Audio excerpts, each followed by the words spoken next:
Before we begin, I would like to advertise my books, Above Heaven and Dance of Frozen Death. If you like my takes on storytelling, please consider giving them a read. Links in the description. Now, on with the video. This cannot be true! What is that there? What is that there? Greetings, fellow mortals. When I was younger, I thought about starting many different careers. Being a lawyer, being a doctor, being an accountant, many other things. But I never once thought about being a chef. Perhaps all the cooking shows scared me, but I never functioned well with a ton of people screaming at me. I'm a slower, more methodical thinker. Plus, the hours were guaranteed to be horrendous no matter what if I wanted to be successful in my field. It's not that I dislike cooking, I enjoy it as long as I get to eat some of it afterwards. Nothing reassured my decision not to be a chef more than watching The Bear. Suggested by many different friends, I decided to dive into the show about a world-class chef taking over his family's sandwich shop. Every time the chefs are in the kitchen prepping, chopping, cooking, and stirring, I am filled with anxiety. Even more than shows with guns going off, people doing drugs, and characters dying left and right. Something about The Bear just gets me. It makes me feel the stress of the situations. Granted, I've only watched the first half of the first season so far, but the quality of the series is impressive, and I've heard that season 2 is even better. I'm looking forward to getting deep into this story of cooking, depression, change, and dealing with what's been lost. But wait! There's more! A lot of the show's tension comes from the tragedy that led to the main character, Carmen, coping with the devastating fact that his brother Michael ended his own life.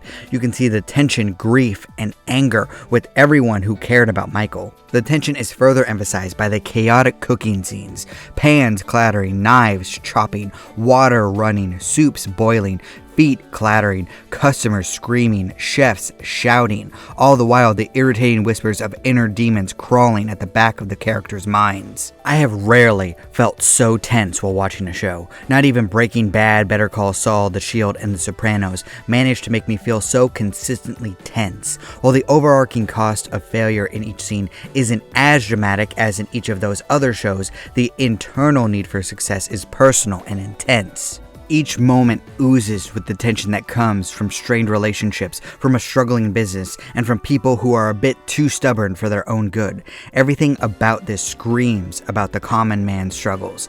I'm nervous every second of the show, and I absolutely love it. This is my ideal form of story. There isn't much of a plot because the characters and their decisions dictate the narrative. Each person is defined by their strengths, weaknesses, and flaws, and boy, are these characters flawed. My favorites are Carmen, Sydney, and Richie, which makes sense as they are the three main characters. As someone from the Midwest, I will verify that Richie is everything great and terrible about Chicago wrapped into one package. To all the flyover states, that city is like an entirely different world, both in terms of greatness and how rude people are there. Sydney is the straight man of the show. If you don't know, straight man refers to the audience stand-in that brings common sense to an insane situation, reacting how the viewers would react to these weirdos. It's a term that doesn't have to do with gender. And Carmen is my jam as a main character. I love stories about people that are extremely skilled in their fields but struggle in other aspects of their life. The emotions he's going through each episode oozes from the actor's face. His knowledge and ideas are sound, but he's not a perfect communicator. His stress and sadness seep into his every scene. Like Richie, he often makes obvious mistakes, but this seems to come from being exhausted at all times in every way conceivable. His relationships are strained, but his genuineness and aspirations inspire people to believe in him and his dreams. It's perfect for me personally. That's beautiful, man. As I said, I haven't gotten too far into the show yet. I still need to get through the second half of season 1, but then there's season 2, so I don't understand the full scope of the story so far. But what really stuck out to me were the raw emotions which resulted from Michael's decisions, from his family, friends, employees, and even strangers who feel the results of his decision to end himself. It reminds me of another show that I've been watching recently. It's a documentary show called Dark Side of the Ring. Yes, it has to do with pro wrestling, but it's not about the artificial combat. It's about the people behind the absurd reality of people in their underwear not actually punching each other. One of the episodes from the most recent season follows the tales of the Graham family, a successful group of people who controlled the territory back in the day. They took pro wrestling very seriously, to the point that they actually hurt people over it, and there was a lot of darkness in their minds. 5 men from 4 generations of the family murdered themselves. One line from the episode that really stood out to me was a comment from a survivor of the tragedies. Nicole noted that the fallout stays in the minds of the family, making suicide a viable option for those who remain. Whoa, this is heavy. There's that word again, heavy. Why are things so heavy in the future? Is there a problem with the Earth's gravitational pull? Now, the episode did end with a positive note, advertising suicide prevention, encouraging people to take care of themselves mentally, and of course, I support that message fully. If you've seen my channel before, I end each video with "do not despair." When I say that, I mean don't give up, even when things seem hopeless. Just keep going. If you keep moving, things will most likely get better, because sometimes you just have to crawl to the next day when the only thing seemingly left to live for is the fact that other people will be sad that you're gone. I actually wrote a book series about that. Caged Demons is a set of 5 novels about a bunch of people trapped in a video game. Death is real to them, and some of them can't handle getting thrown into the most hostile situations possible. Many themes revolve around the fallout of living with other people choosing to die. The concept of do not despair has been on my mind for a long time, because one of my biggest worries is that one day the leading cause of death will be suicide. If there's a dystopian future that I'd like to avoid more than anything else, it would be that reality. Normally I would do some sort of cutaway gag at this point, but this is way too serious for me to do that. Personally, I've never been truly suicidal myself, but I do know people who have been. I have a friend who was like that not that long ago, and I know a guy in high school that ended himself a long time ago. It's almost been 10 years. It's weird because that guy actually treated me like human garbage all the time. He tried to bully me until I shut him down, but I still feel bad that he passed away. It would have been nice to bury the hatchet with him.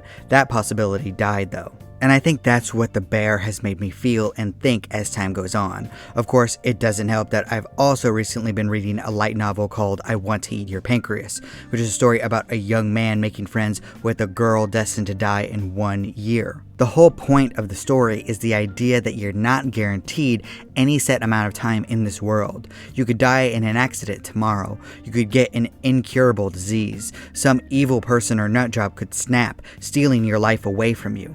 All of this has me thinking about my worth in other people's eyes. In a good way, I've never really been the type of person to seek value through someone else, but there is something to be said about acknowledging how your life and possible death could influence not only your friends and family, but your coworkers and general strangers around you. While I think that each of us should value ourselves for who we are, there is something to be said about acknowledging the fact that humanity is a social species. And just to lighten the tone a little bit right now, it's a lot to think and feel about, but The Bear has really brought that out of me. I don't really have a stressful life overall, at least comparatively to other people.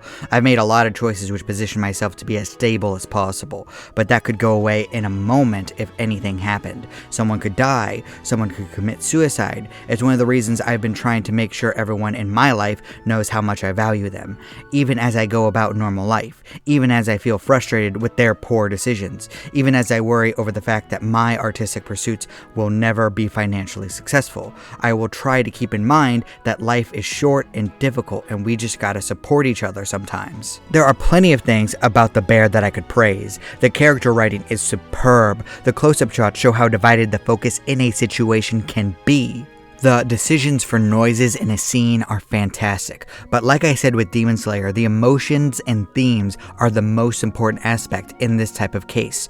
This show brings out a wide range of emotions in me.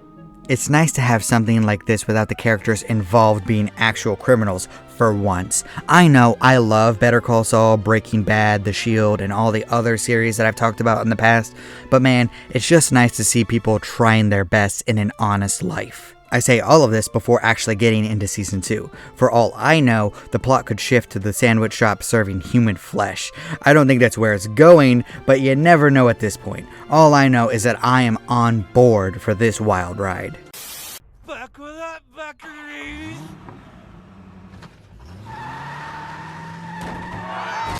Thank you so much for watching.